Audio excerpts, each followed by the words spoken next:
Good afternoon. It's Tuesday, May 7. I'm Herman Green with your midday news. A special welcome if you're watching online at onespotmedia.com. There was chaos on the streets of the corporate area this morning as several traffic lights stopped working because of power outages.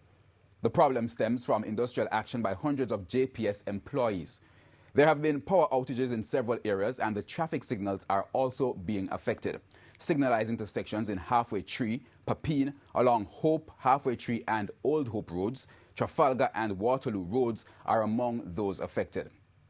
Signals can only be restored following the reinstatement of the power supply. And police officers were seen at some of these intersections trying to bring order to the traffic flow. In a statement this morning from Senior Communications Officer at the National Works Agency, NWA, Ramona Lawson, she advised motorists that under the circumstances, no one has the right of way at these intersections. In the absence of police personnel, all motorists should stop at junctions that are currently without functioning traffic lights.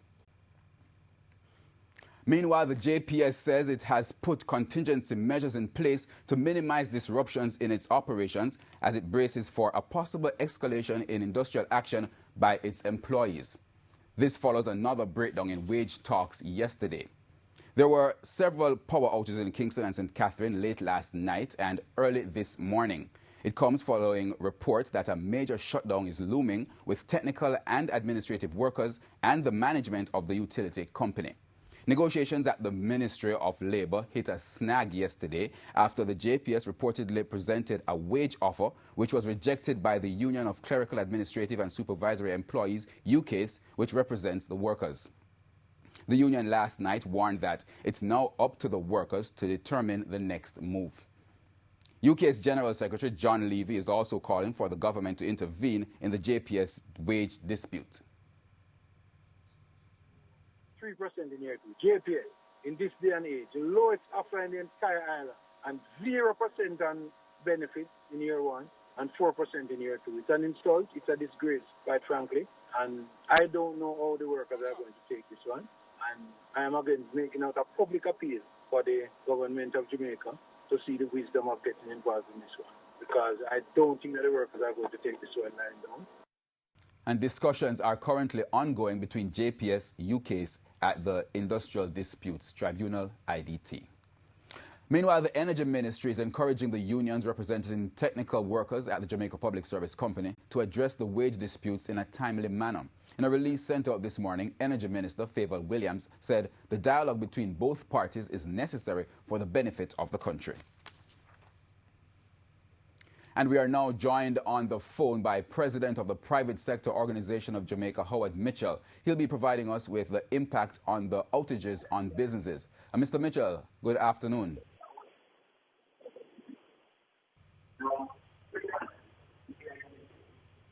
If you're hearing me, can you just give us an idea of what the impact has been like on your organization members? I think it has been minimal. This morning, there was the inconvenience caused by the absence of traffic lights and people getting to work. But generally speaking, the power cut, from the reports we're getting, did not affect our members that much, and it appears as if JPS is on top of it. Most of the areas that were affected are now back, we are told. So I think these things happen in the normal course of business. I don't think there was any special significance. I am told that the strike was not connected to the power cut, or the industrial action was not connected to the power cut. As of this moment, the PSOJ is not concerned regarding the continuation of the lack of electricity. Quickly, can you say if your members, if they had generators or standby electricity supply to help them through this period? Well, it varies. The larger members, of course, have standby power. We don't have an accurate data count of who has generators and who don't. But I think what you would find with the smaller members is that if their power was down, they would occupy themselves doing tasks that did not need power to work, cleaning up your production area, that kind of thing. So, and the power cut has not been for a sufficiently long duration to cause serious dislocation in production. Okay, good. Thank you very much. That's President. You're welcome. Sure. Mr. Howard Mitchell there. We want to be heard. That's the view of members of the Port Security Corp who marched to their headquarters on Monday to air their grouses. The placard-bearing workers say for too long they have had to be dealing with poor working conditions, and it's now time for the matter to be addressed. We have been unfairly treated by our management.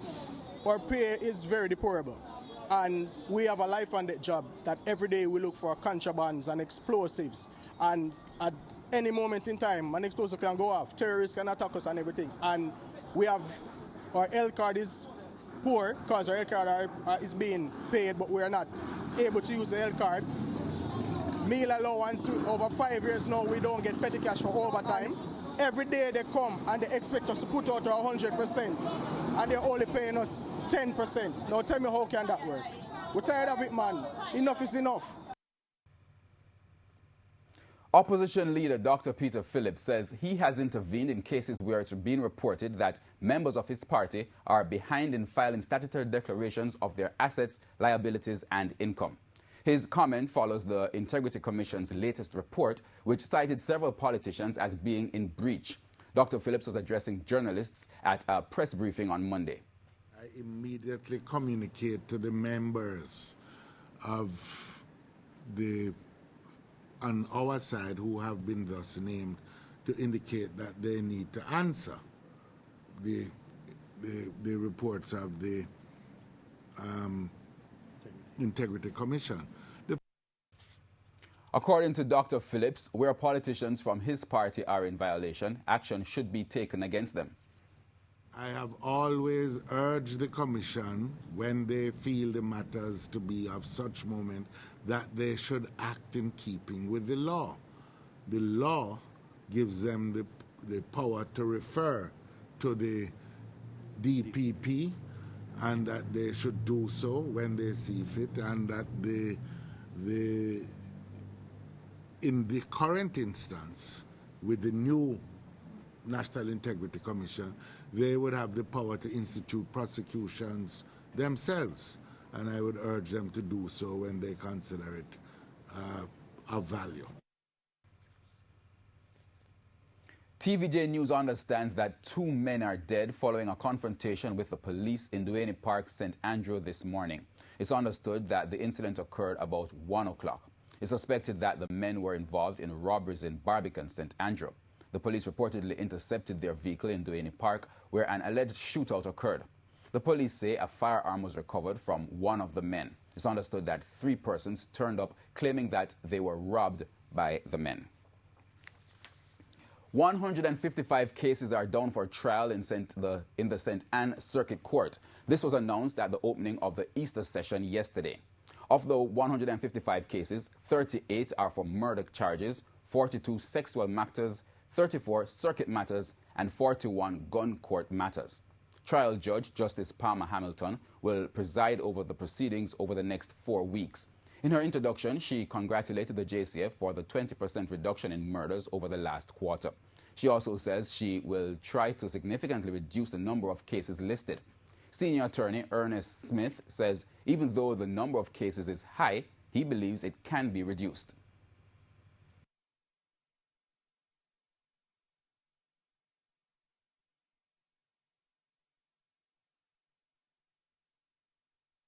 With the new measures put in place by the Chief Justice and with the sentencing guidelines, I see no reason why this list ought not to be substantially reduced at the end of the 4-week period. I believe that with the cooperation both of the prosecution and the defense, I see no reason why the list ought not to be substantially reduced at the end of the 4-week period. He also says there continues to be a problem in serving summonses for jury duties. The question of jury duty and service of summons for jurors in St. Anne continues to be a problem. I say it's a problem because almost every term, between 200 to 300 jurors' summonses are in fact issued. The question is, are they being served?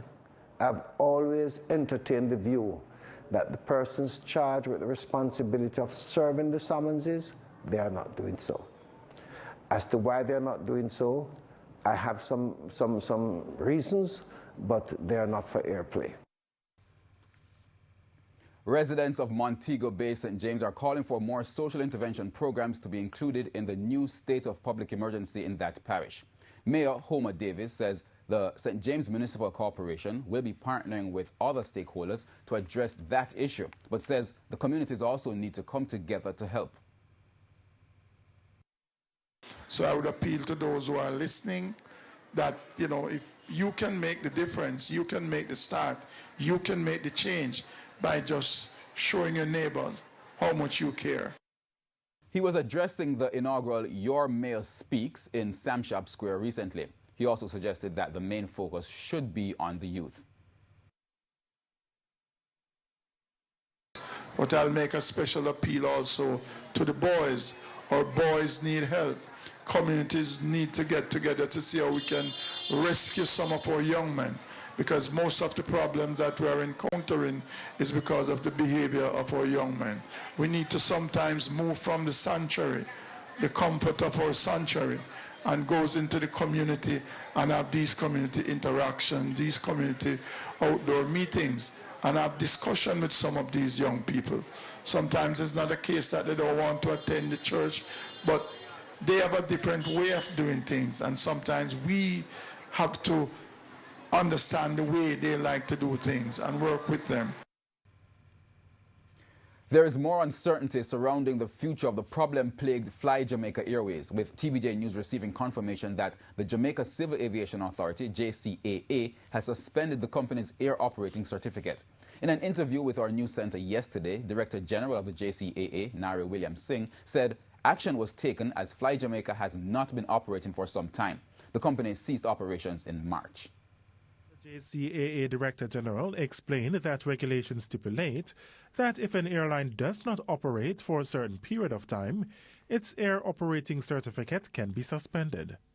Nara William Singh told TVJ News that in the event that Fly Jamaica wants to restart operations, it will have to go through a process to be issued a new certificate to provide air services. News of the suspension of the air operating certificate comes 2 weeks after it emerged that Fly Jamaica will soon be suspended from all operations in Guyana. In an interview with the Guyana Times, Director General of the Guyana Civil Aviation Authority, Lieutenant Colonel Egbert Field, stated that the airline is yet to supply the agency with information on what it intends to do with its operations. On November 9, 2018, one of Fly Jamaica's aircraft crash-landed at the Chedijagan International Airport in Guyana. Since then, the airline has not been able to resume operations and in March announced that it made the positions of its workers redundant. Fly Jamaica said it was hoping to secure funding, but the process has been slow. O'Shane Masters, TVJ News. Residents are concerned about a rat infestation they say is threatening health and businesses in the busy St. Catherine town of Linstead. The councillor says he's taken measures to reduce the illegal dumping of garbage, which attracts the rodents. But he has also written to the Public Health Department asking them to urgently address the situation. TVJ's Krista Campbell tells us more. No rats in sight when our news team visited Linstead in St. Catherine on Monday. But in clear view on several streets of the busy and popular town, the thing that attracts the rodents: garbage. Councillor for the Linstead Division, Herbert Garrix, says it's been hard getting persons to dispose of their garbage properly, but he's trying. I bought these tires, I put soil in them, we are planting flowers in them at some of the mini dumps spots. We're hoping that the people will realize that, hey, we don't want any more garbage there. He's also extending a concrete skip to get rid of the mini dumps all over the town and provide adequate storage for the garbage. But he notes that while extending the skip, workmen came across more of the rodents. Every dig you see rat coming up from in the dirt, rat all around them, keep running up and down, lots of rat is there. Councillor Garrix has health concerns because of the food establishments nearby. One of the problems with that, if the garbage collectors, NSWMA, doesn't come on time, and they are most times not on time, when the people wake up in Linstead, come to do businesses, those who come to shop, those who come to sell, they are buying or selling around mess. He pointed to a drain he says also harbors the rats, which he notes are not the typical size. He's appealed for the Public Health Department's intervention. They seriously need to do a rodent search in the town, of course, with a view to kill those rats. And when I tell about rats, I mean some rats looking like mongoose.